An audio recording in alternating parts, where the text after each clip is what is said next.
What's happening, brand nerds? It's a happy new year. Album 6, track 1, kicking off this year, 2024.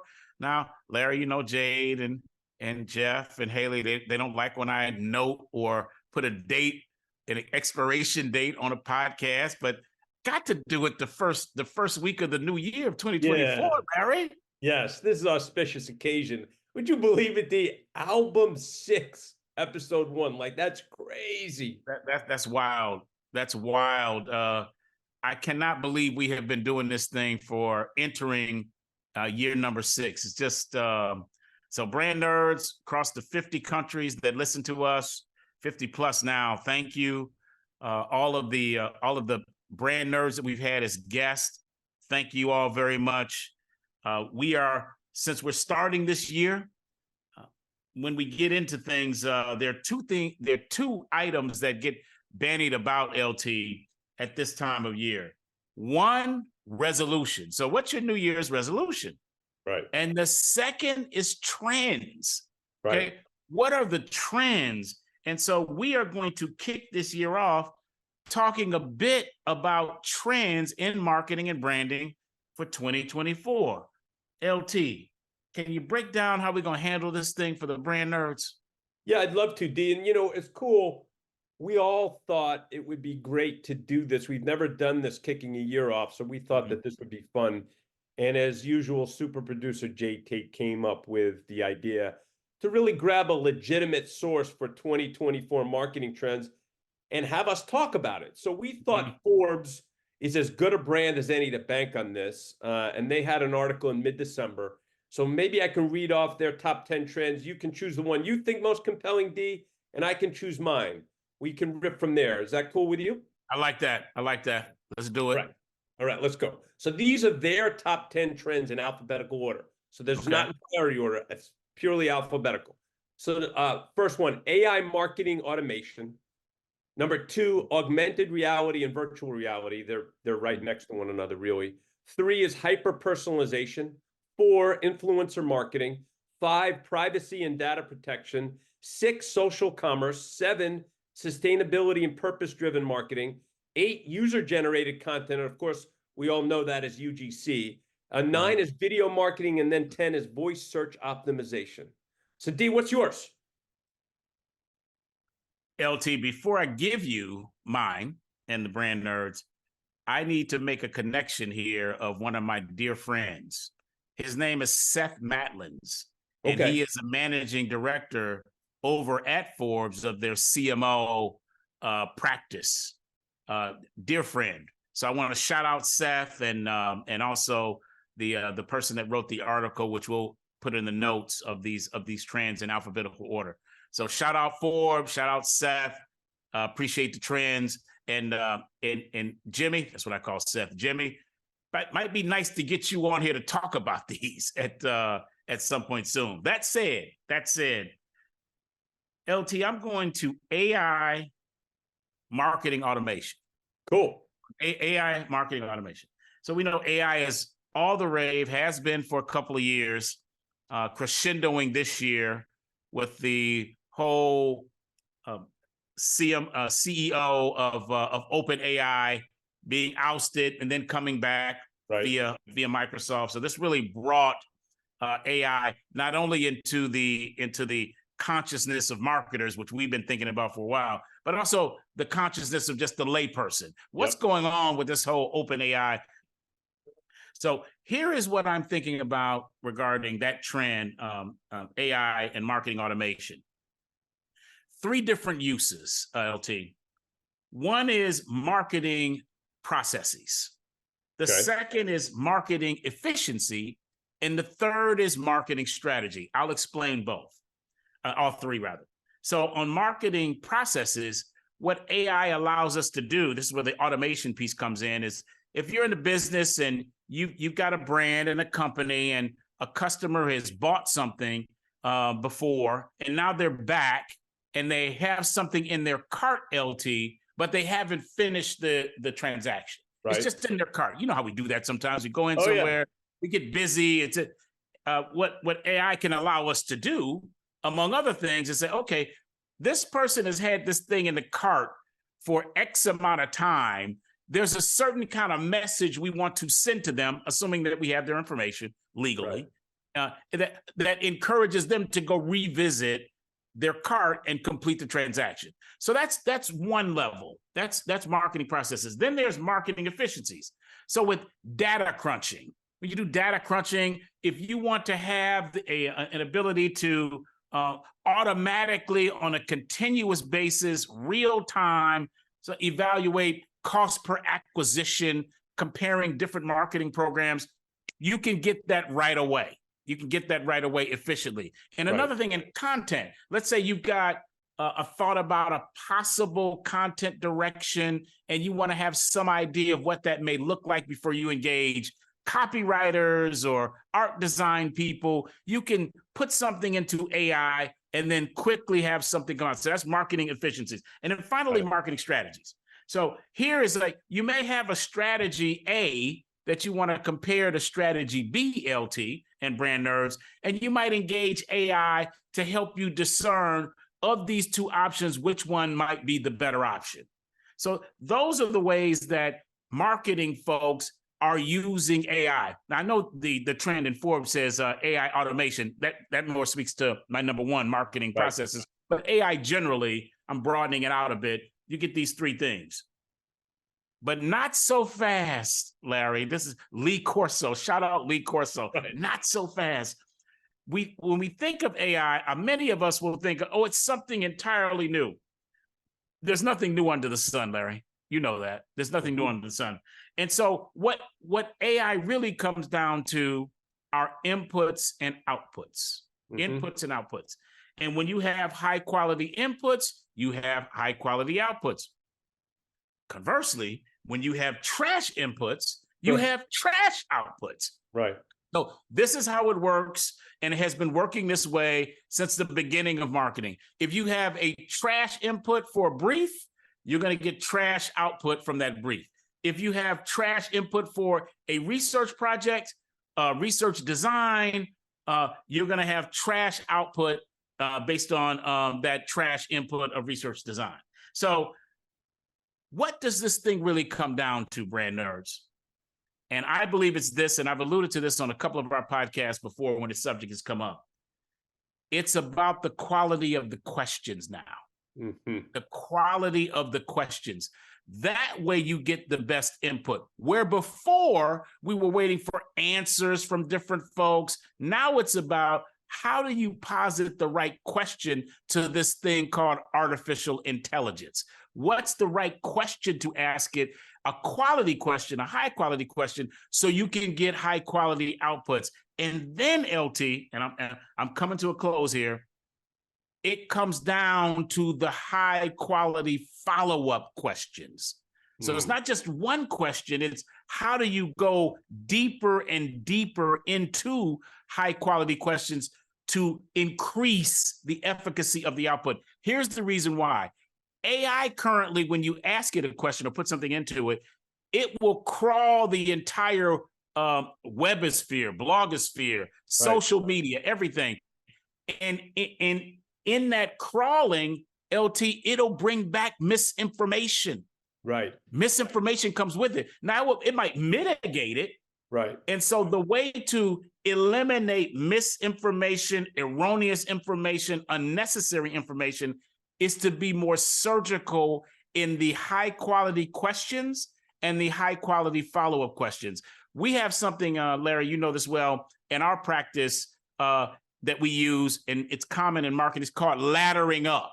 And so we start at the base of this ladder with a product feature, and then we ask, why is that important? Why does that matter? And then we go another rung with answering that question, and we do that 6 times. I believe with AI now, it's about how do we ladder up the questions to get to the best, highest quality outputs. That's where I'm on this, brother. What say you? Oh, this is really deep, D. As you're positing that theory, I also wonder that the folks who are at the tip of the spear as it relates to really embracing AI and trying to make it work for marketing, that maybe those first couple questions won't be that great because as I understand AI, the more, as you said, the more questions you ask and the more you utilize it, the better it gets, right? Yep. Yep. So the first, Mhm. at the beginning, it's not so great. So maybe those folks are the ones who really are going to be the ones who, in essence, make it better because they're going to be asking those questions and continually, maybe at the beginning when they ask those third, fourth, and fifth generation questions, AI is not going to have good answers, but the more AI gets those questions, the better the AI will be. I wonder if that's the case. I like that, Larry. Right? Yeah. Given that, what I would say to the brand nerds is, yes, AI gets smarter as it gets more questions, hopefully high quality questions, and it gives its outputs, hopefully with better questions, it gives better inputs. I think AI gets smarter over time. That does not absolve us, LT, as marketers of asking lazy first questions, intellectually lazy. So it does not. We still should try to ask the highest quality question to begin with to set AI on a path. Yeah, and as you're saying that, I've referenced this a couple times when AI has come up on the podcast. I read about a journalist, and again, I don't remember what journalist this was, who used the AI to basically say this journalist was given an assignment and gave it to AI. And what this journalist quickly learned was, oh, that the AI got this journalist started in a great way. And so this journalist went from a blank sheet of paper to AI starting it. And then this journalist realized, like, wow, this is great. Instead of me being fearful of AI, the AI actually got me going, but it got me to be smarter, to ask the right questions, and then to get to the next generations more quickly instead of starting with just the blank piece of paper. So I wonder if the same applies for marketing here. That's huge. Right?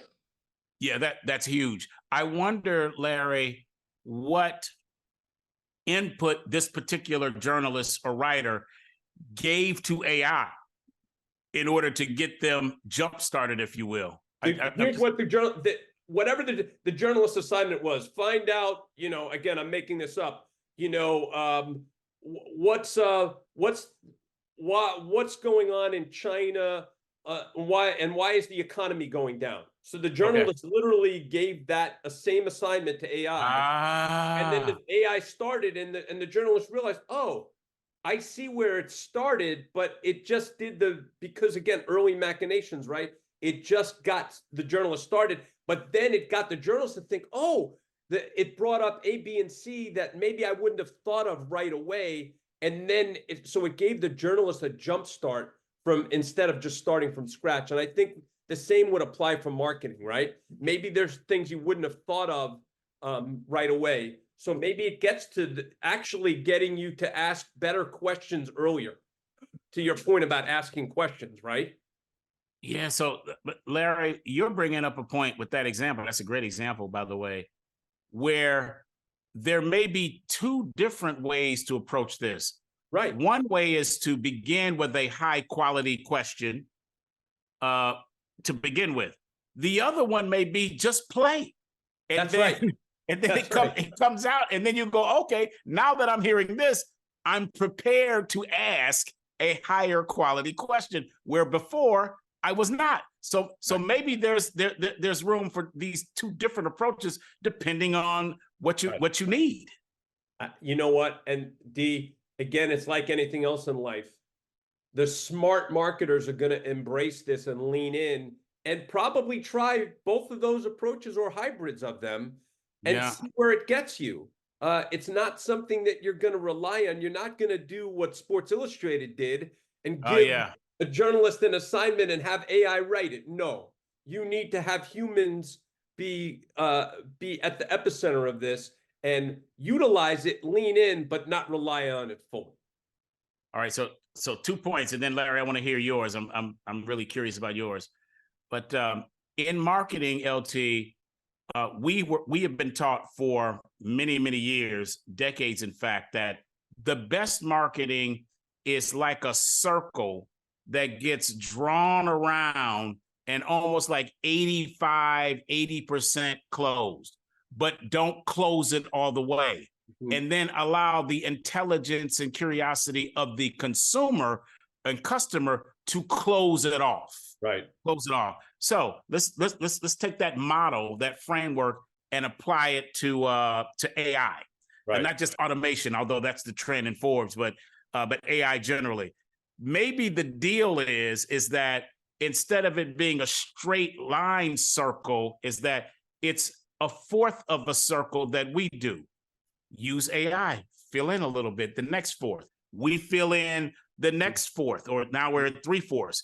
You ask AI to fill in. Maybe AI fills in 10%. You got another 15% remaining. You do another 10, then you use AI to do 5. So there might be an iterative process here of how much you use AI and how much your brain leads versus your brain following something that you've asked AI to do. I love that. I think you get to what you're really saying is you can iterate and iterate faster and iterate smarter. Yep. Yeah. Right. And I agree, LT. And I don't believe at this point, if a marketer hasn't figured out how to leverage AI, it would be similar, even now, it would be similar to when digital marketing began. It was thought of as this sort of ancillary thing. Everybody, LT, you'll know this well. No, we still do traditional media. We do TV, we do radio, we do out of home. All of those are wonderful things. We do print. Those are wonderful mediums at the time. And we thought that this digital marketing thing, this thing called the internet, was just an interesting kind of a side deal. Mm-hmm. And most of the time, the best and the brightest were not working in that domain. They were working on the more traditional sides of marketing. The same now is true of AI, I believe. Yep. This is going to be the thing, and we have to figure out how we're going to leverage it and manage it. And I think because of its intelligence, AI, it forces us marketers to be even more intelligent and creative. And what I think to put a bow around it, what we're both saying is, brand nerds out there, lean in, embrace it, and figure out how you can really optimize it to work for you. Yep. The key part there is it's working for you. Yes. Right? Well said, LT. Yeah. And play. All right. That's exactly. Exactly. All right. Thank you, brother. No, that's great. All right. I'm going to go to mine. All right. So mine is influencer marketing, D. Okay. And by the way, barring something really paradigm shifting, for me, influencer marketing is always going to be right at the top every year. And let me explain why. So here is the current definition for influencer marketing, literally from Wikipedia. Now, we all know the warts that we get we all know the Wikipedia warts, right? But sometimes you get good stuff from Wikipedia. And I think this is actually a really good definition. So here's the definition for influencer marketing on Wikipedia. Influencer marketing is a form of social media marketing involving endorsements and product placement from influencers, people and organizations who have a purported expert level of knowledge or social influence in their field. Influencers are someone or something with the power to affect the buying habits or quantifiable actions of others by uploading some form of original, often sponsored content to social media platforms like Instagram, YouTube, Snapchat, TikTok, or other online channels. Influencer marketing is when a brand enrolls influencers who have an established credibility and audience on social media platforms to discuss or mention the brand in a social media post. So that's the definition, right? Pretty good, don't you think? Yeah, that's good. And where'd you get that definition, Larry? Literally from Wikipedia. Wikipedia. Okay, all right. Okay, got it. Okay, cool. All right. So now where I'm going with this, I'm going to speak for you in this sense, okay? But I'm going to say we would maintain that influencer marketing has been going on way before there was social media. It is simply easier and more prevalent with social media. So check this out, D. I did some research, right? Okay. So British Queen Victoria in the mid 1800s, British Queen Victoria did a Cadbury cocoa ad in 1854. 1854. And she, as part of her deal, she earned licensing fees from it. So that's influencer marketing, isn't it? No doubt. Right? So this is clearly influencer marketing before there was ever a hint of social media. So that's why I wanted to point that out.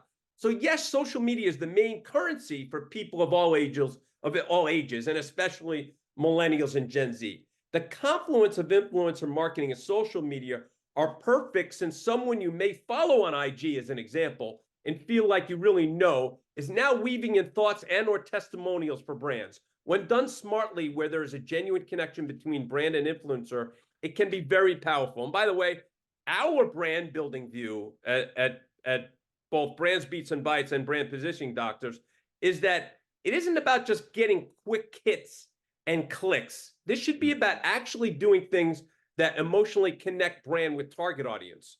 So where I immediately go to, D, is with all of these trends, and especially with influencer marketing, if you don't have your fundamentals down, you may get a quick hit, but brand nerds, you are ultimately not going to really build your brand.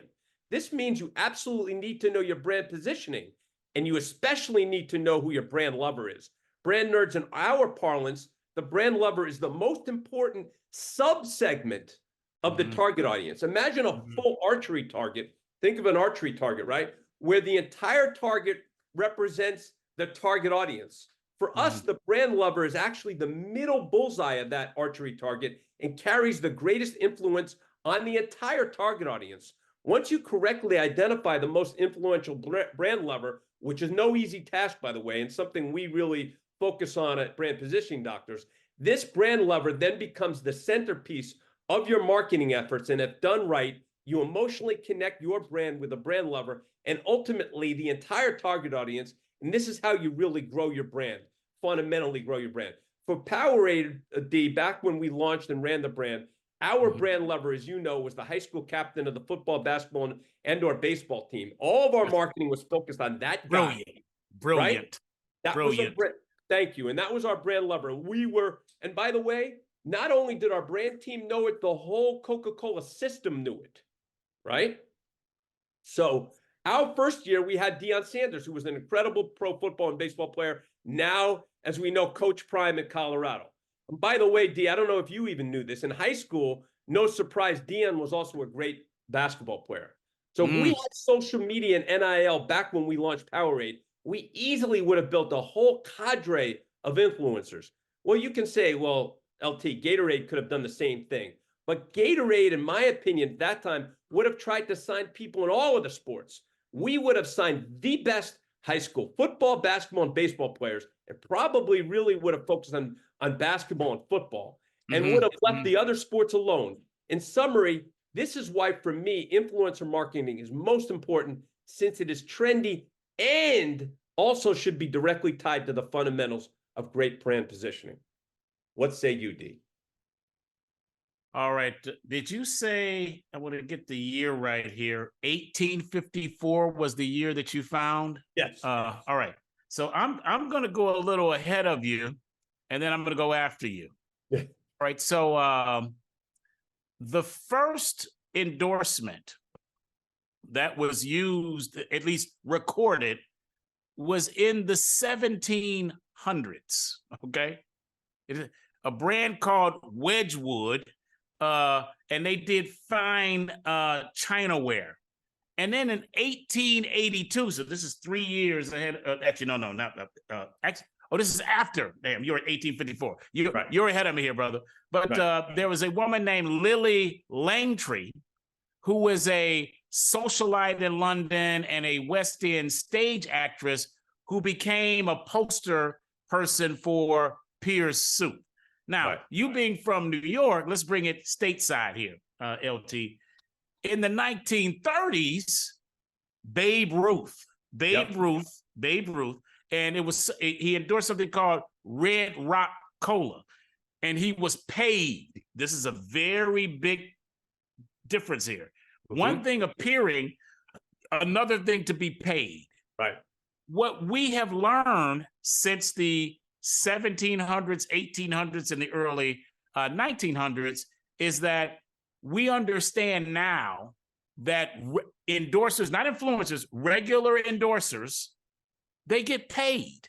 They get paid. So they begin to, consumers started to get more sophisticated and go, okay, is this person here because they use this brand, they like this brand, or because they're being paid? Here is what I think is a risk now with this whole quote unquote influencer marketing space. Yep. The way this started, LT and Brand Nerds, is brands started to become aware of people who were legitimately using their brands. They were legitimately talking about their brands. They weren't getting paid to do it. They just were doing it because it was organic and they really believed in the brand and or the product. Now we understand that these influencer marketings, they're all getting paid either from the brand directly or from the platform that they're being on. So I wonder if in fact the influence of influencer marketers is starting to diminish. That's a great question. Yeah, because we know they're getting racks now. They're getting a bag. So I'm not so certain that the impact is going to be the same this year as it has been in past years. So I'm gonna push back. This is great. I'm gonna push back on you. Please. I actually think when there's a really good brand positioning where the brand knows really who they are, and then they have influencers that really are those who represent their brand in a way that's really connecting, right? Truly, genuinely, authentically connecting. I think consumers are smart. They know that these folks are getting money, but if they see that this influencer, as an example, if it's a brand that's involved in the fitness space, and they see somebody who's really somebody they aspire to, if somebody's a cyclist and they see somebody who's a great cyclist, and somebody who's a great cyclist is using a product that's making them an even better cyclist, they could know that cyclist is, that person's getting paid. Yeah. If they see it's actually helping them, I don't think it matters. It's when people see the BS, when it's not authentic, when it's not genuine, that people roll their eyes and have an issue with it because they know it's BS. That's when I think there's issues that come about with this kind of stuff. All right, so we're going to debate this a little bit, LT, because this is awesome. There's some gray area here. So I agree with you that if it's inauthentic, then people are going to not necessarily be influenced because they're going to I smell something off here. Right. I don't think it's in those obvious black or white situations where there's going to be a difference. I think it's going to be in the gray area. So let me give you an example. This person has not received any money, at least that I know of, from major brands to promote them, but I could be wrong. So there is a food critic influencer. It's a brother named Keith Lee. Keith Lee.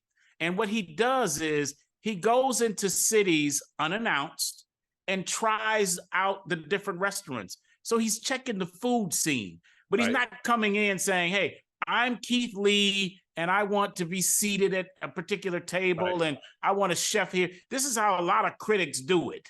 Food critics. They let the restaurant know I'm coming in. And then, of course, whatever is the best chef in that restaurant, they're going to be there. The owner's going to be there. The best server's going to be, everything's going to be top notch. That's not what Keith Lee does.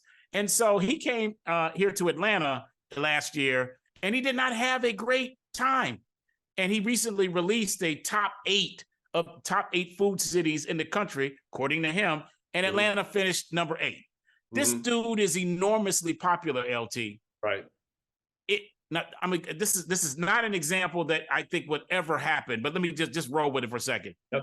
If this dude tomorrow started doing advertising for Applebee's, it's over.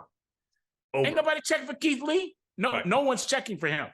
They are checking for him because they know he's giving an honest opinion of his experience, and they know he does not receive free food or any of that stuff. So all I'm saying is, yes, we understand as consumers that influencers will be paid, but I think there will be fewer and fewer of them who are truly have this level of integrity that brands will say, I want to be in business with you. And I think that's the difference. Is that you could have, 10 million followers, but only 500,000 of them really ride with you. I suspect that the engagement level of Keith Lee's followers, by the way, we don't have any relationship with Keith Lee. He has not paid me to say anything about him. Brand Beats and Bytes doesn't have any agreement with Keith Lee. I'm just merely stating this based on what I'm seeing and experiencing. But I would imagine that Keith Lee's follower base is much more engaged than those others who are being paid money to endorse brands. Just got a feeling. I think you're totally right. But let's keep going with this. And by the way, I'm glad you just gave that caveat about Keith Lee. The only Keith Lee I knew played for Memphis State in the 1980s. Okay. And my friend I remember that Keith Lee. And my friend Bruce Lefkowitz guarded him in the NCAA tournament. Bruce was a guest on the show. So I never heard of Keith Lee, but let's go with Keith Lee. If Keith Lee decided to do something, maybe not because restaurants is his thing. If he decided to do something with a gourmet food brand, yes. Right?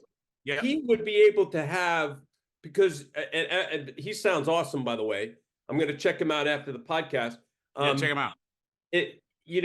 He would then have the ability, because it sounds like he really is authentic and really knows his stuff and really connected to fine restaurants.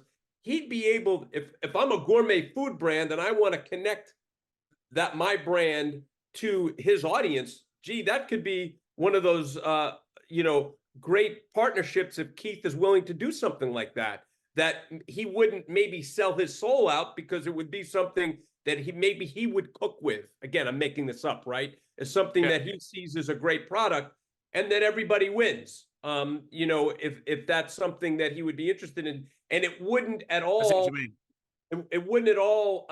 It wouldn't at all impact his authenticity or everything he does on the restaurant side.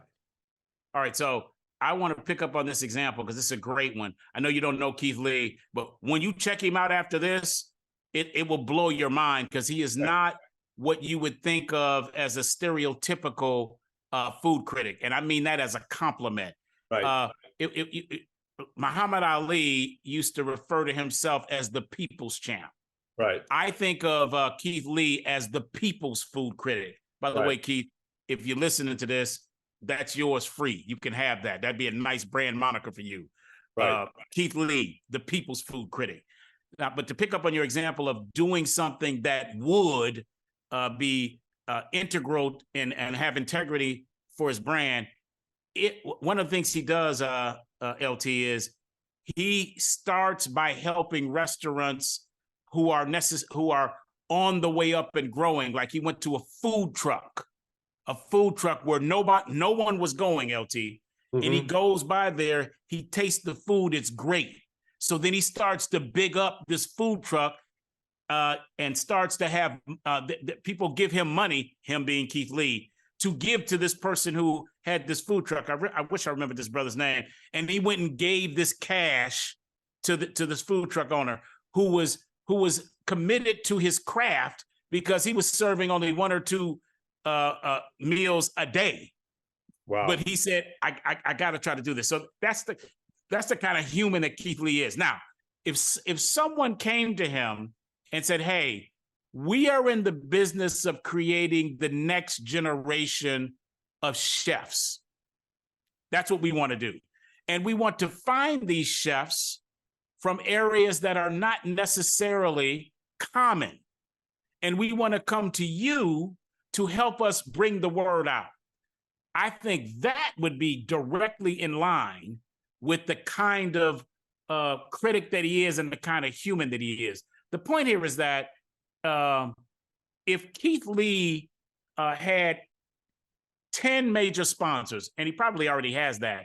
And he put them all up on a screen during one of the videos, says, these are my 10. What the audience ought to be able to say is, I understand why you got all 10 of those. And that's great. That's great. This is what you're saying. Whereas some of these influencers out here, if they put their 10 up, half of them would be like, nah, you just trying to get the bag. Exactly. Like, that's all you try to do here. So what I'm encouraging the brand nerds here to be mindful of is influencer marketing is only as influential as the authenticity of the influencer to their audience. That's it. That's it. And one other connection. I agree with everything you just said. And the brand. It's got to be also, there's got to be, you just said it perfectly. If Keith Lee, however many he has, whether he has 1 or 10, if those brands really are a great representation of his brand, that's awesome, right? And so the influencer has to be somebody that is what you said, D, plus it's the obvious where you shake your head, oh yeah, that brand and that influencer fit perfectly. Totally agree. One more shout out. I don't know how exactly this brother has done it, but he's done it. There are few endorsers of multiple products who maintain their brand I know you're gonna say inside of another brand in a partnership, as well as this person. He's the best I've ever seen. It's Snoop Double G. I knew you were going to say Snoop. Okay, like this now, Larry. You know, we had an opportunity to work with him with our one of our former clients, the Harlem Globetrotters. So shout out APE, Amusement Park Entertainment, with Jimmy. I call him Black Jesus, Ed, D, Rail, Smoke. I'm gonna forget Sequel. Sequel D. I'm forgetting. Goodness gracious, I'm forgetting Poetry. Flaz. I'm forgetting someone. Anyway, those are all the folks that we work with, brand nerds. So, and then we worked with Snoop Dogg. This dude is himself. Totally. He is himself. And when he puts his list of 10, he's got more than 10. It's not that they just make sense because they align with him. Is when he steps into a brand, he makes the brand shift towards him. Totally. Amazing. Just amazing. So to me, that's the number one influencer marketer in the world right now. Snoop Double G. I couldn't agree more. Is that the way to end this? Right? Like that puts a great bow on it. Snoop is the best. And brand nerds, as you're completing these kind of influencer deals, have Snoop in mind. It better be the easy fit where you go, yep, that makes sense. Yep, I'm going to end it. You're right. Let's end it here, but I'm going to end it with 2 words in the name of the inimitable Snoop Dogg. You dig? That's awesome. That goes right to the show close. Thanks for listening to Brands, Beats, and Bytes. The executive producers are Jeff Shirley, Daryl D.C. Cobb, Larry Taman, Haley Cobb, and Jake Tate, and Tom Dioro. The Podfather. That's he. And if you do like the podcast, please subscribe and share. And for those on Apple Podcasts, if you are so inclined, we love those excellent reviews. We hope you enjoyed this podcast, and we look forward to next time when we will have more insightful and enlightening talk about marketing. And have a great 2024, y'all. Happy New Year, y'all.